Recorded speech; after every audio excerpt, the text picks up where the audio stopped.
System का एक और फेलियर हमारे सामने आ रहा है, जिसमें जबलपुर, मध्य प्रदेश के जबलपुर से, जहाँ पे कई लोगों की मौत सिर्फ सिस्टम के फेलियर की वजह से हो गई है। कैसे?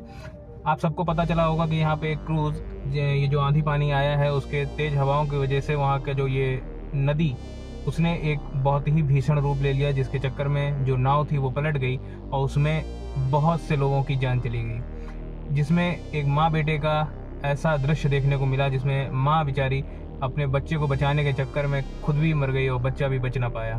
तो ये सिर्फ और सिर्फ यहाँ पे सिस्टम का फेलियर रहा है। कारण क्या रहा है कि सबसे पहला यहाँ पे जो चीज़ें देखने को मिली कि जब यहाँ पे जो क्रूज़ की जो कैपेसिटी थी वो सिर्फ 29 लोगों की थी और वहाँ पे उनको 40 से ऊपर लोगों को वहाँ पे बैठाला गया था, जिसमें से सबके टिकट शायद नहीं काटे गए थे। तो यहाँ पे ये सिस्टम का फेलियर रहा कि सिस्टम के नाक के नीचे से ये चीज़ें चलती रहती हैं और सिस्टम इसके ऊपर ध्यान नहीं देता है। दूसरी बात कि जब आप वो तस्वीर देखेंगे जिसमें माँ अपने बेटे को इस तरीके से जकड़ के रखी हुई है कि कुछ भी हो जाए मैं अपने बच्चे को नहीं छोड़ूंगी, क्योंकि माँ बच सकती थी, उसके पास लाइफ जैकेट थी, लेकिन बच्चे के पास लाइफ जैकेट नहीं थी।